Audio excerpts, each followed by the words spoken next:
So you were saying earlier, when you have a good bunkie, then... Bunkie? Yeah. So tell me about, you've been here longer than him. Yeah. So what was it like when you found out Adam was going to be your roommate? What's that like to get a new roommate? I don't like it, but you gotta deal with it in here. But like when I first came here, I didn't want to come here, but I had to. So I had a roommate, and I knew him from the county, so I already knew who he was. So I didn't really care. So we was getting along. Then turned 18. He was already 18. Went to the adult block. So had a room to myself. New guy came in. They moved me downstairs, put me in a room with my friend. So knew him too. Not like that. Two different places though. So then they switched him in my room. So I ain't care. Gotta get along. Is it hard to get along when you live in such a small space? I mean, literally, look at this. You have a toilet, a sink, and 2 beds. Is it hard to live in a room this small? Yeah, 'cause I ain't used to it, but you gotta make the better of it. Gotta do what you gotta do. So tell me, you were just talking about mail. Tell me again about what it's like. What do they do? Come around every day to deliver mail? Yeah, in the nighttime, like they pass our mail around at 9 or 10. They give it to us. If you don't get mail, some people get mad over it because you expect the mail. It's an anticipation. It's an anticipation. So that's probably one of the bigger moments of the day, huh? Everybody waits for the mail to arrive? Yep. Really? And phone calls. So how do the phone calls work? How do you make phone calls? Gotta press 1 for English, press 1 for collect call, then you dial the number, then you put in your PIN number, then if you ain't got no money on there, it's gonna say it. Recorded. So you have to have money in your offender account. Is that right? On your phone. Like a prepaid card. Do your parents or someone have to pay for that? Yeah, they gotta put money on there. Mm-hmm. And can you call any time during the day? Yeah, we only come out 2 hours a day in here, so I ain't really used to that 2 hours, cause we weren't coming out. Well, we was coming out a lot at the county, but get used to it now. It's the life. Do your crime, gotta do your time. So you're only out of your room 2 hours a day. Uh-huh. Thought it was 20 hours. Even when there's education? That's all part of the education? Nah, we don't count that time. Okay. So you have 2 free hours. Yeah. And the rest of the time you're out doing education or... Yeah, sometimes, or we in here. How much time do you guys have for breakfast and lunch? Seems like you guys kind of speed through it. 15, 10 minutes. We only have breakfast for like 5 minutes, 10 minutes, and that's all. We got breakfast at 5, lunch at 12 or 11, dinner at 5. So this food ain't good, but you gotta eat or you'll starve.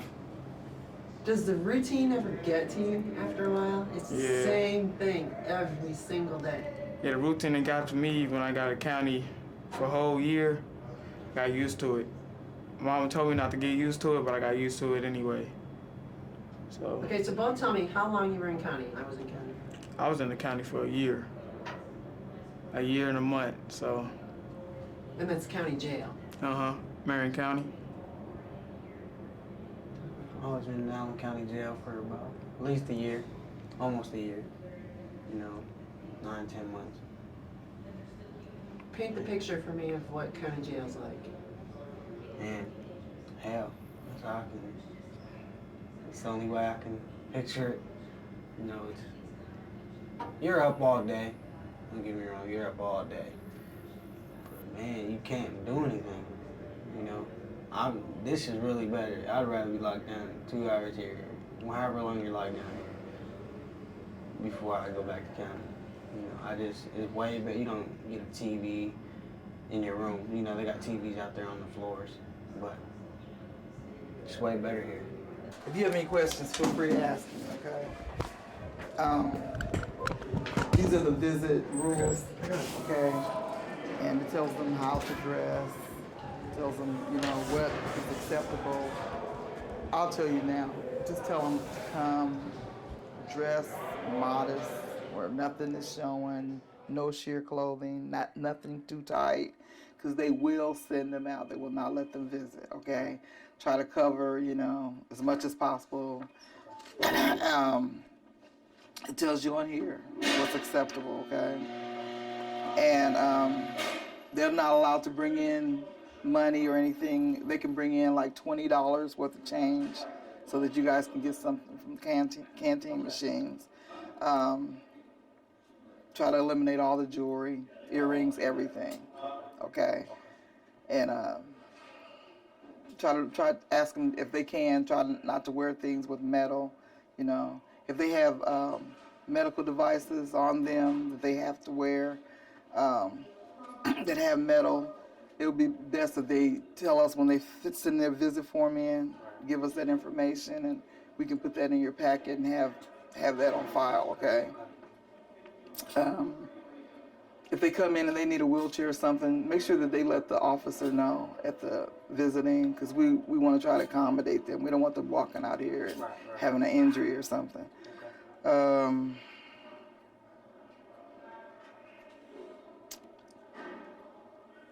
don't know.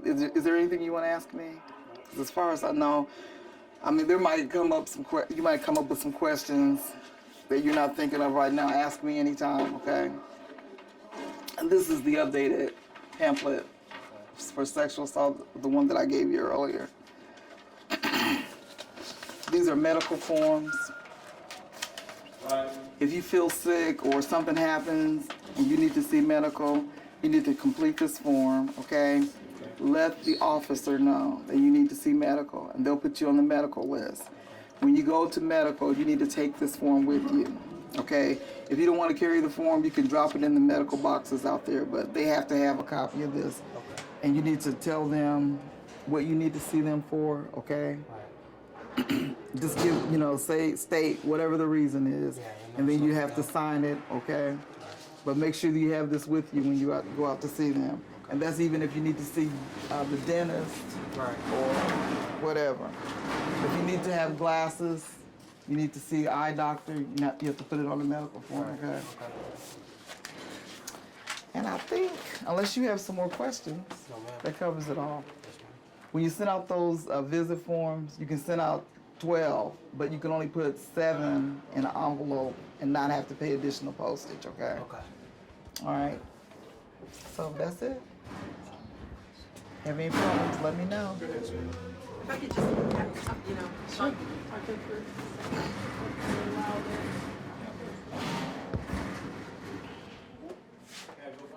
Yeah, you go ahead, bye-bye.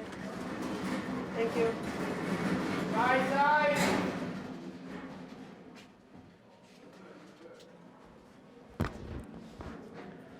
So, Adam, how long have you been here? I've only been here for a week or so now. A week? Tell me what that was like, that feeling the day you were first brought here. The feeling was kind of strange. I didn't really know anybody until I seen a couple of my friends here, but this isn't the place where nobody wants to be. But you got to deal with it when it comes your way.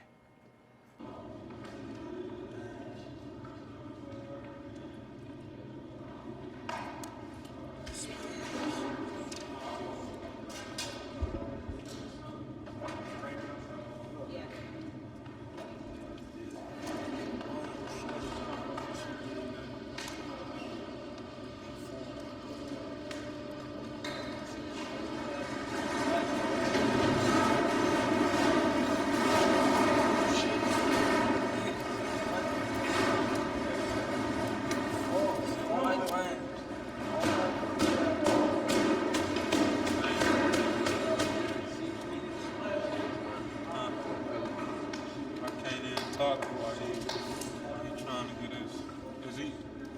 Man. Nah, going to get me a whole lot of money. I'm mad. Sound good. Ain't no motherfucker. Shit, little John said, nigga, get on my level. Shit. Walmart level. What that bitch been doing? Great. Put it on his mama. Yeah, sure. And this one is this is your adult learning plan. Okay, this is part of where we're going to sit down and go over what you need to study. And it's also stating that Indiana law requires you to go to school 30 hours a week. I will give you credit for 15 hours a week last time in here. Okay. You're in the bottom range, so you'll be coming to school in the morning.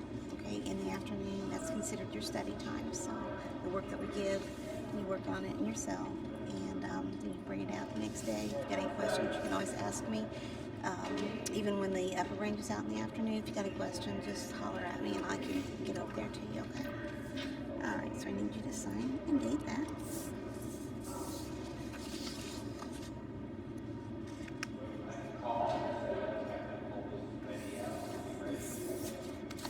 So we're going to write in our goals, reading, math, and language. We'll come back after your test scores are back, and we're going to write in what your goals are, okay? So, and you don't have to do anything with that one just yet. And so we are going to start with the locator test, and this is going to tell you what book that we're going to start you out in. You can begin right here, and it just goes through 1 through 12 in reading. There's 16 math questions and 12 language questions. Okay? You can start here. Use this scrap paper down here to do any figuring that you need. Go ahead and just answer. And if you've got any questions, let me know. Okay. And then I'll grade it. Then we'll start the actual real test in the book that you're going to be in. Okay, thank you. Huh. Let me know if you've got any questions.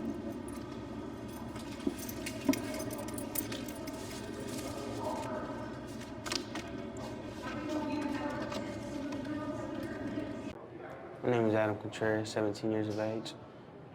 So Adam, if you could just tell us where you are right now and how long you've been here. Here in Wabash Valley Correctional Facility, been here for a week or so. So what was it like for you knowing you were coming to an adult correctional facility when you were only 17 years old? Can you tell us what that was like? Kind of mind blowing, you know. Never thought you'd see this picture in life, but you're here now, so ain't no turning back. So when you first got here, what did you think to yourself? Did you think, I'm not even going to try and make friends, I'm just going to walk in and do what I need to do, or what was your mindset when you first got here?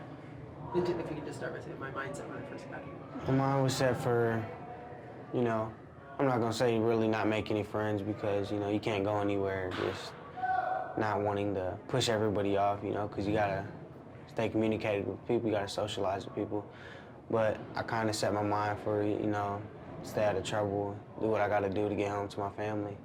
And friends are out there, and this just isn't the place for someone to be.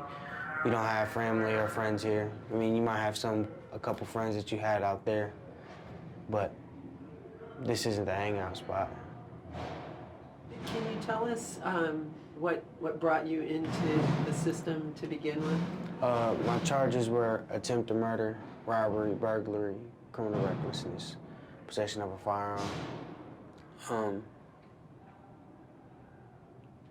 Kind of crazy. Were you high? Were you drunk? Was there anything related to it that made you? No, just, I'd say, dumb. Just wasn't thinking at the moment, you know, and just went off of, I could have took it in another way. Could have got professional help, which would have been the police department or something, but I took it into my own hands and decided to do it myself.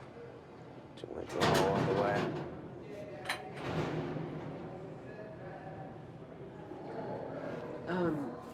Were you in the system as a juvenile, a delinquent before you came here? Was there a history kind of? Yeah, there was a long history as a juvenile, real long history with all types of things, but I had just got out of boys' school a couple months before and went straight back no less than 60 days, I want to say, to county here.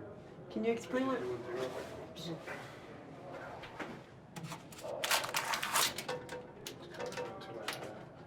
Shadow. I'm just gonna leave it right here instead.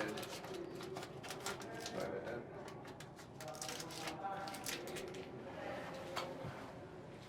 Okay, we're still Okay. good. Thank you. Can you explain what boys' school is for people who might not understand what boys' school is? Boys' school, I was at Pendleton Boys' School, which is right across the street from the Pendleton County prison. Man, it's, when you go there, you think, you know, you're just gonna have fun, you're gonna do this, you're gonna do that. It's none of that. I mean, you might get settled in, don't get me wrong, you might have your times here and there, but it's just depressing when you're far away from home and you don't have anybody there to, you know, communicate with, to talk to, and to lean on when you're there. Pendleton is, juvenile detention place isn't nothing. You know, it's a scary thought when you're behind, you know, barbed wire, 3-4 fences of barbed wire, towers. It's not the life you want to live behind gates, you know. So Pendleton is actually a juvenile prison, but now you're in an adult. An adult prison, all right. It's kind of crazy because, you know, there was always, Can you start that again? Sorry, it was too loud. it's kind of crazy because there's always people, you know, people that always mistaken me, but I guess not mistaken me, but they always said one day you're gonna end up in prison, you know, and I always doubted it, you know, not me, but, you know, I never changed my ways. They always told me if I didn't change my ways, it was either this, the streets, or dead. And Can you tell me about your life? Can you tell me about your life growing up and what you think led you to do some of the things you did? my mother, she was a great mother. My family was a great family. I'm not gonna blame it on the father figure because that's just not my speech. I feel like, you know, since I was capable of getting in the system at 12 years old, I was a young man, I feel, you know, so I can't blame it on my father figure for not being there. You know, I think it was my own role to move on. My mother, she just never really had a man. She has my stepfather there, but I always seemed to play the man figure in the house, you know, so at 12 years old, I started slanging drugs, holding pistols, going with gang members, felt coming, like I felt wanted. I was wanted with my family, but not the same wanted I wanted to feel. You know, I was going to school, I was seeing boys chill with boys, you know, hanging out, just having a good time. And from there it led to alcohol, alcohol led to marijuana. From marijuana it led for me Grand Theft Auto. Under the influence, I had gotten to shootouts. Under the influence, I lost 2 of my boys when I was 14. From there, it just escalated into me not having the mind of, I don't care, it feels, you know, but it gets to me now, you know. Did seeing your friends get shot, do you think that was a real turning point for you? Did you feel like? Sorry to say, but it just made me go. It just, you know, I went all the way. I seen that my boys were just killed. So that just gave me the mentality of when they got killed, that just gave me the mentality to go after rivalries and do all types of things, not care, holding it down supposedly, whatever you want to call it. I just didn't care. That's when it got deeper and deeper into the game and the gang activity. So were all of your charges, the attempted murder and all that, was it gang related? No, it wasn't gang related. It was family matters. I want to say family matters. Just too many threats was made, and you know I could only take so much, and to the point it's just where I exploded and took it in my own hands. When you think back at that time now, do you wonder, like, what was I thinking? Yeah, I do. I do think about that. Like, you know, like, wow, because I had just got out of boys' school, you know, that would be my fear to go back.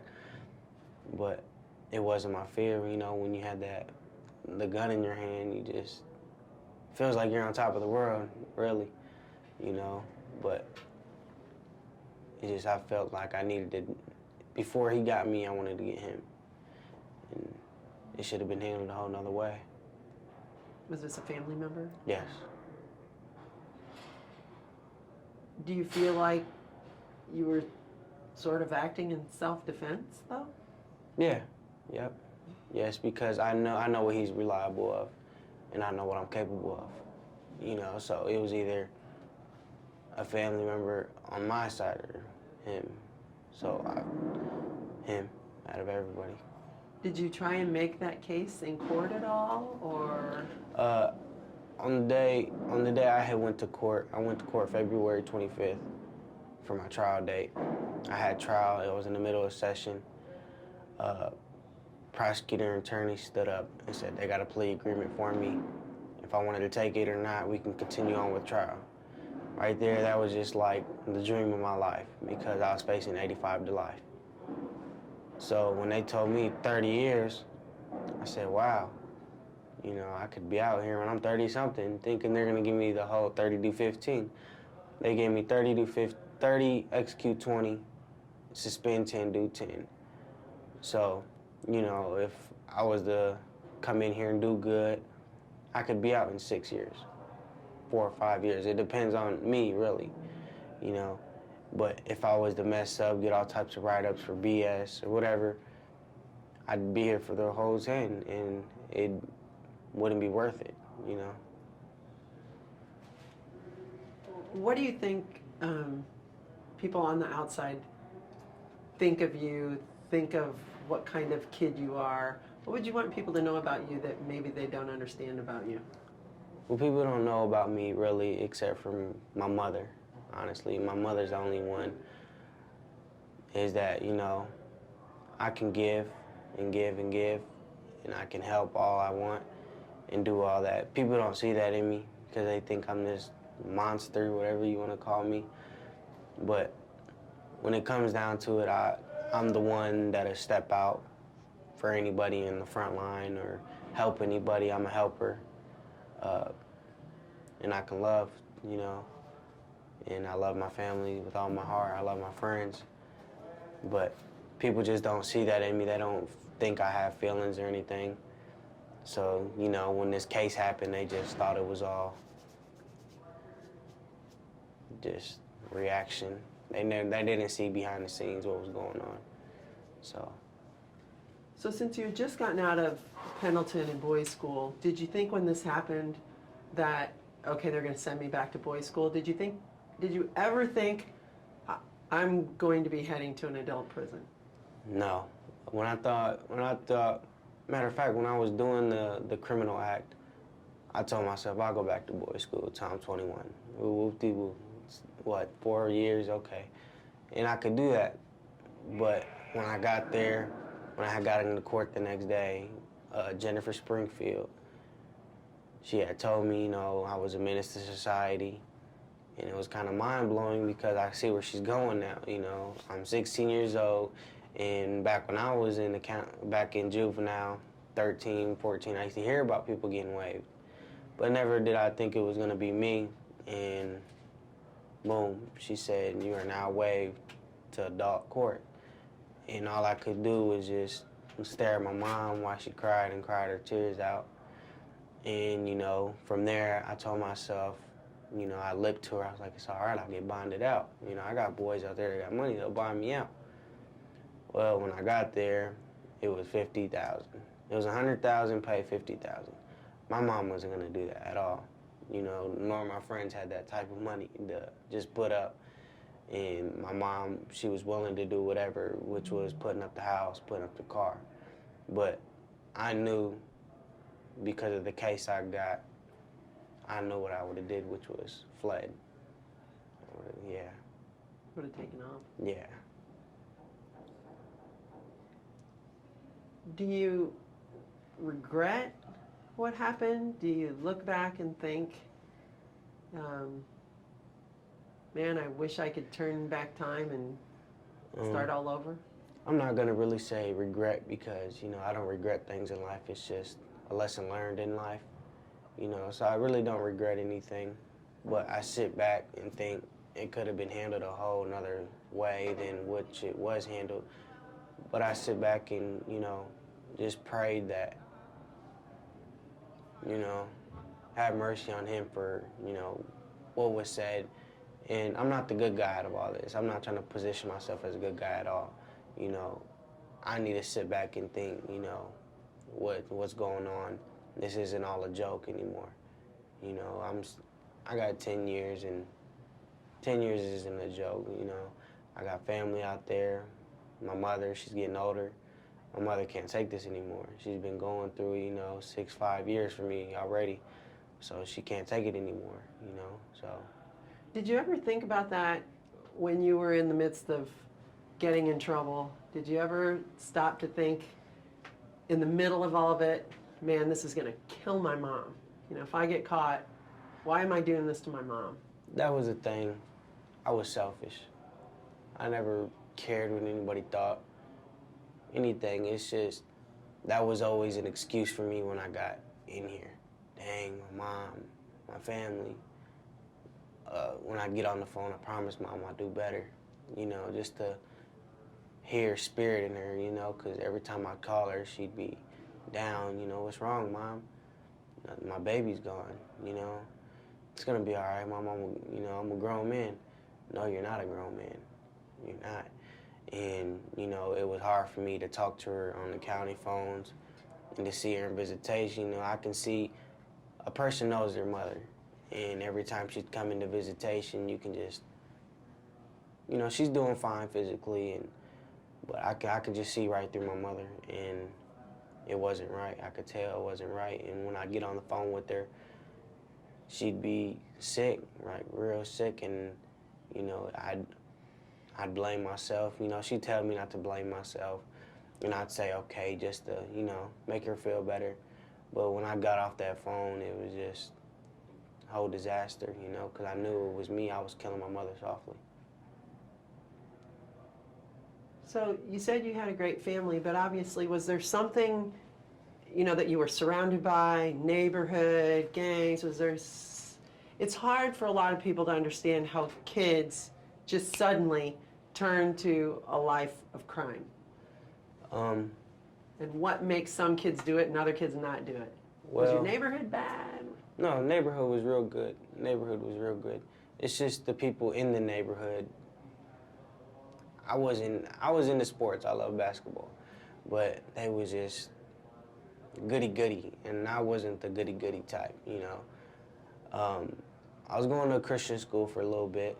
I was doing good, you know, but when it turned to the point where I started going to public schools and elementary public schools, it just turned to, I started seeing older people. I always wanted to be the older person, you know. I never hung out with nobody my age, nobody.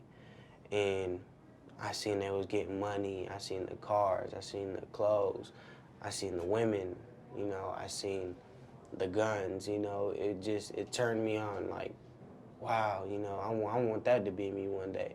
You know, I heard people talking about, you know, him, you know, that. Now in Fort Wayne, you say, you know, Lil Man. Yeah, who doesn't know Lil Man? I'm out there, but it wasn't the reputation I wanted it to be. You know, I wanted it to be the reputation like, yeah, he's cool, yeah. But now it's the reputation where, oh, if I see him, I'm gonna kill him. It's a crazy reputation, but I feel like people sometimes, kids jump to this because they want to feel comfort, or they just want to, you know, follow. And I refuse, you know, I'm not going to say I wasn't a follower, because obviously I was a follower to get into this, but I always, you know, even though I did get in this position, I always say I'm a leader.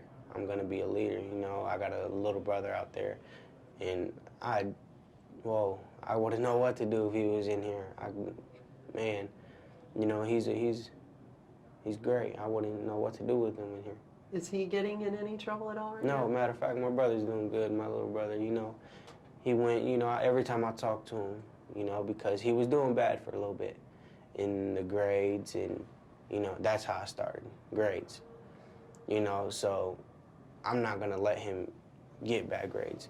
I'm not gonna, you know, lecture him, do all that, cuss him, cuss at him, do whatever, because that never helped me, you know. And I can't yell at him because I did the same. You know, I can't say bad, you know, I never did that. No, because I did the same thing. Only thing I can tell him is keep, you know, keep them grades up, boy, and do good. He'll say, yeah, when you coming home, that's what kills me the most. When you coming home, and, you know, he had went to my trial date, and then he heard the plea agreement, and he just put his head down, you know. He doesn't understand what's going on. He doesn't at all. And then when I had called my mother when I got back to the block, I had talked to my mother, and she said, your little brother said that if you'll be home when he's 20. And it just, I couldn't hold anything back. I had to let it go, which was tears, and because my little brother shouldn't know what that is, you know. And How old is he? he's only 10. And he doesn't know what it is at all, this life. I don't want him to know. I even hate for him to come see me, because it's just, when he was doing bad, I had him come see me at Pendleton. And he was just mind-blowing and scared, you know. And I'd scare him here and there, you know. Come on, let's go back to my cell. Come on, little bro, let's go. No, no, no. All right then, you know, he straightened up, you know. And it wasn't just the grades he was doing. He was talking back to Mom. Mom already got too much on her plate. You know, she doesn't, why? Why does she need all that? For what? You know? What's your earliest memory of going down the wrong path, getting in trouble? How young were you when you really started to have that mindset? 12 years old. My mom grounded me. She grounded me, and, you know, she scolded me in front of all my friends. And I had to look like the hard ass, you know. And she said, go to your room. All right, I'll go. You know, I sat in my room and seen, you know, and I told myself, she's not gonna talk to me like this. I'm a grown man. Look to myself as a grown man, you know. And from there, I hopped out my window. And You know, where does that come from to like want to disrespect your mom at age 12? You know, most kids at age 12, they're pretty much still a baby at that age. well, at that time, I was hanging, like I said, I was hanging out with older people, which was 15, 14. At my age, you know, an average 15-year-old nowadays is out smoking weed, and that's how it was back then. So I looked up to them 15 and 16-year-olds back then. And, you know, a 15 and 16-year-old always acts grown. So at 12, I was acting grown. My mother's not gonna talk to me like this. Boom, took off as a runaway. Had my mom stressing for a few weeks, stressing bad, you know. And from there, it just escalated off from there. So you're 17 now. All right. So you'll be here in this unit for at least another year, probably. Probably, yeah. Until you're 18. Mm-hmm. And then most kids after that, or whenever beds are available, end up transitioning out into Right. general population at any given adult prison. Have you thought about that at all? Tell me what you think about eventually being side by side with 2,000 other adult offenders. I'm ready and I'm not, you know. You gotta be ready. It's coming regardless. You know, I should have thought about this a long time ago, you know, so there's no asking the superintendent, can I go home now? No, you gotta do what you gotta do now, you know. It's time to man up, whether or not it's 5,000 people, you know. All I can say is, you know, don't trust anybody. Keep your back towards the wall, maintain to yourself, you know. Do what you gotta do, you know, get home. You know, there's nobody in here that loves you. There's no one in here that cares for you. So get home.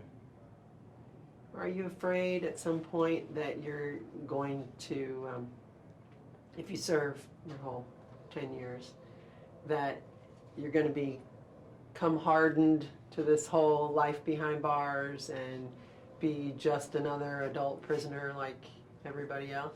So institutionalized, really? I refuse not to. I refuse. My brother's my goal. My brother, my niece and nephew is my goal. My main goal to get home. My mother, my family is my main goal to get home, and I let them down so many times. I refuse to let them down, literally this time, you know. I still got things to think over. I'm not gonna say I changed overnight at all, no. Because I still got the mind frames of, dang, when I get out, I'm gonna do this when I get out, you know. Oh, my boy got this waiting for me, you know, but where are my boys at? You know, like, where are you at? You know, I got a boy in here that we grew up together. Here at Wabash? Yeah, he's on this block. And, you know, we grew up together, but we've been locked up all our lives. You know, me and him was always in the system. Out of the whole gang, it was me and him all the time together. Why? Why you two? Any idea of what? The fame, that's all I want to say, you know. Back then to us, this was the stuff to go through, you know, to come into middle school, a whole bunch of police officers. Boom, we're looking for Adam Contreras. Boom, and then they come into ISS. You got a whole bunch of people in ISS, so you just stand up and want to be the hard ass. And there you are, you know. And then come back from school. Where was you at? Oh, I was in jail. Yeah, I was in jail. You know, it just turned a whole bunch of fame on, and girls got turned on by it, and it was always me and him, you know, through it all. The bad boys. Yeah, the bad boys. Did you know he was here before you came here? Did I know he was here? Yeah, I did, but I didn't think he was gonna, you know, honestly, I thought he turned 18. But when I got here, I was like, wow, you know, what's up, man? You know, we got together, talked, you know, a little bit, you know, and I seen in him, his mind frame is changing, you know, we talk here and a lot, but we have our real talks, you know. We might joke around, but we have our literally talks. And he told me, you know, he doesn't know what to do, you know, bro, like, I'm going crazy, you know, this is getting to me, you know, and he got 5, 6 more years ahead of him, you know, and I try to tell him, you know, bro, it's gonna be like this. You know, I can't really say, well, I was in, you know, Pendleton for 2 years or whatever, but I know how to handle this. This is a whole big mind game, you know, and you gotta learn from this. Don't just think you're gonna come in here, watch TV, eat, lay down. No. This is the time for you, if you don't have your GED, get your GED, do what you gotta do, get closer to your family, you know, don't be lazy about anything, you know, socialize with people. How do you not go crazy, though? I mean, I'm sitting in this room, which to me, I would be claustrophobic after a day. How do you not let the walls close in on you? You know, at the age 12 from now, it just like, this is the second home, it feels. You know, like, it might be something, you know, crazy or something, but, you know, you got a cool bunkie, and then, you know, that's your best friend basically while you're in here, you know, so you just communicate, you know, try to keep your mind off all that stress, and you don't need to stress. You're already stressed enough, you know. You got to worry about, if you have a family, you got to worry about them, what's going on. You know, that's my worst fear while I'm in here, you know. 10 years go by. Who knows? My little brother can have somebody pregnant, you know, mother, stepfather could pass away. You know, who knows? You don't ever know. So you just always got to set your mind for things and understand what's coming. There are a lot of people who say, you know, oh, once somebody's been locked up for a long time, they're just going to learn even more bad habits. And by the time they get out, you've just created a better criminal. Do you believe that? 50-50, yeah. Because some people do come in here just to, you know, get connects, which might, by means, you know, get to know drug lords that was out there doing it and all that. But then you got some people that come in here that it takes all this. Just, hey, wake up. Look what you're doing, you know? Because I feel like this is a second chance, you know? God gives you. This is my blessing. This is the first blessing I ever had in life. You know, I used to sit in my room, a single man cell, and be like, what the hell, God? When am I going to get a blessing? You know, I ask you, and I get on my hands and knees, and I beg, and I pray and pray and pray. When am I going to get a blessing? You know, I used to ask for dumb things. You know, Lord, when am I going to get a Mercedes-Benz? No, but this is my first blessing. I sat down and realized I could have been 85 to life in prison, not knowing any of my family anymore. Not saying they'll give up, but your family eventually will get tired of this, you know, because you done put them through so much. They don't want to continue to go with this. They don't have to, you know. They're here because, really, I want to say it's like a privilege for them to be here with you, and it's your family. So you said initially they were talking 85 to life? Correct. So was there violence involved? No, I don't know anything just, about your case. So. Yeah, there was violence. There was violence. There was a handgun involved.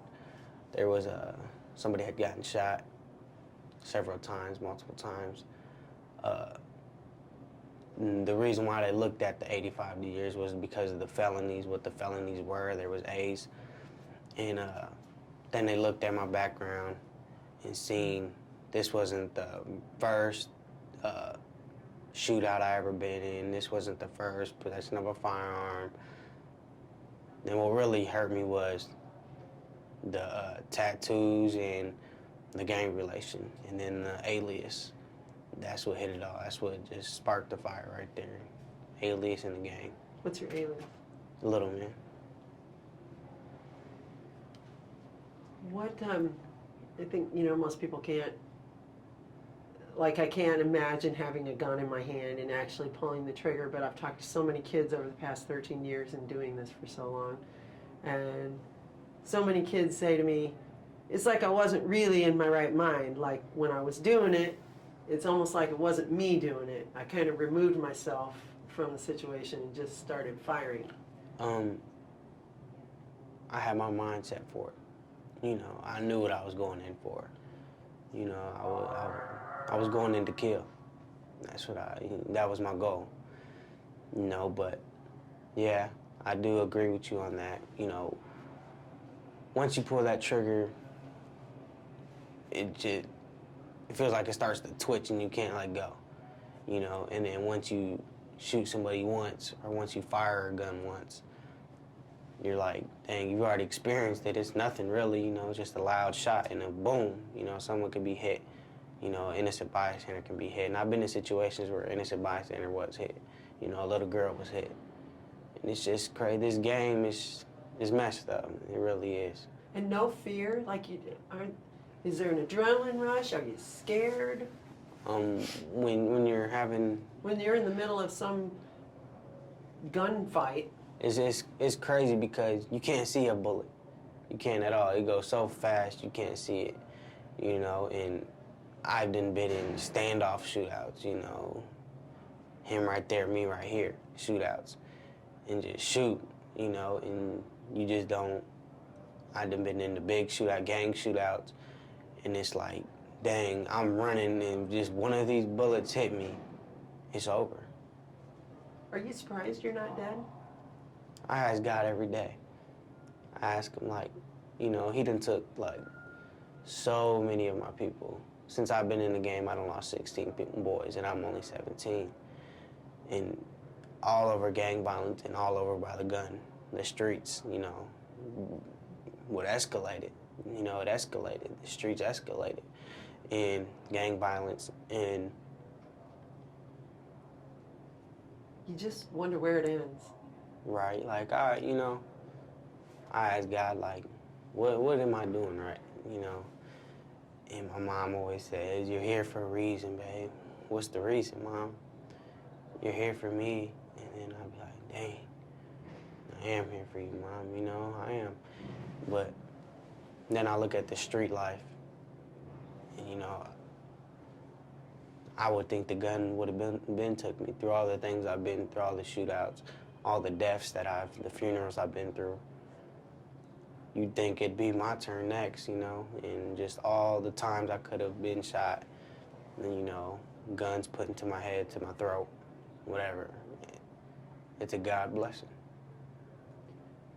So if you could have sort of a perfect life and you could start all over again, what would that perfect life be for you if you could start all over? For me to make my mother happy, for me to be the man of my mother. You know, my mother doesn't need no man, but she has a spectacular stepfather. My stepfather is my father. You know, never had a father figure. Stayed in school. You know, this year would be my last year. You know, just get my diploma. You know, show my mom, let my mom come to graduation, go to college, and work for her, because so much she has done for me. You know, my baby sisters, well, they're older than me, but I call them my baby sisters, you know, because I was the one that always protected them through whatever. I always protected them. They always came to me if they needed something, really to make my family happy, for me to have a stable job, you know, not a street job, for me to understand what life is when I was back then. What would you want other kids in your situation who are out on the streets right now getting into the same kind of trouble you got in? What would you want them to know from room 109 here at Wabash Valley? Man, please stop. You know, I know that each and every person out there has a mother, has somebody that cares for them, whether it's a grandma, a best friend, whatever, that doesn't want them doing this. Nobody wants somebody doing this at all, because, you know, I know they probably don't understand right now and probably not really listening, blowing me off right now, you know, but people don't lie when they say it's either this, the streets, or dead. You know, it's your choice, it's your life. I'm not gonna scold you, I'm not gonna do anything, but, you know, I beg you myself, you know, and people rarely hear that from me. I don't want to see them in here. I don't want their family to go through what my family had to go through. You know, this is a lesson learned. They don't want to live like this, you know, 10, 15 to life years, whatever. This isn't a joke, you know. They need to wake up and understand. It's hard to sit here and talk to you and, you know, kind of watch your face and hear you talk and think that this person is the same person who on the outside was gang banging and shooting at people. That's like two different people to me. Do you feel that way? Yeah, I honestly do, you know. Like, could I have trusted, if I would have been walking down a dark alley at night with a purse over my shoulder by myself in your neighborhood, would I have been a target for you? No. Because that's what people think. Nope. Yeah, I don't want them to think that at all. They probably do, but no, that's one thing, you know. A woman is a woman, and a responsible man, you know, which would be a man that has a job. A man to me has a job and maintains to keep, you know, his family right. But a target would never be a man, would never be a woman. So you didn't engage in any sort of like random, No, hey, never. check out that one walking down the street, let's go rob her. Never. I've always been the helper on them, you know. I had multiple times to do it, you know, hey, it's tax check year, let's go.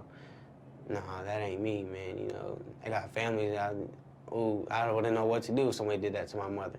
You know, I always look at the mother, but I don't look at it as a young man pulling the trigger. So yours was more related to gang activity. So I think a lot of people think bad kids, they'll just come rob you at the drop of a dime, they'll break into your house, don't walk down the street. I'd hate to say it, but them would be probably the ones you could honestly get to help if something was to go on, you know. If, you know, hey, could you watch my house? It just got broken into. Them are really the big eye openers, you know, that stay on it. But If you don't want to trust them, you don't want to trust them. But it is because I know I'm one, you know. But a lot of my mother's friends, you know, was scared of me for a little bit, you know. But until I sat down and talked to them, you know, because they got younger kids. And I've always been the example for everybody. My mom, Adam, get out here. I'd come out there, sit down, talk to them, talk to these little boys, talk to them, you know, tell them, you know, it's not the life as I'm talking now. You know, I've always been the mentor and the example, and, you know, I love to be that, you know. So last question, if we were going to come visit with you in 5 years, 8 years, what kind of Adam do you think we'd see then? What kind of Adam do you want us to see? Educated. I'd have at least 1, And 2 if degrees. If you could just kind of start by saying, if you come to see me in 5 days. If you came to see me in 5, 6 years, 4, I'd be well educated. I'd have my GED. I'd have at least 2 degrees. And really, you might not see me. I'd probably be out of modification, be going home. So it'd be a blessing though if you guys, you know, came to see me and I achieved my goals, because you guys are my eyewitnesses for me to tell this to, you know, and that would be my goal, me to get my GED. And the only time I would want you guys to see me is me walking out them gates.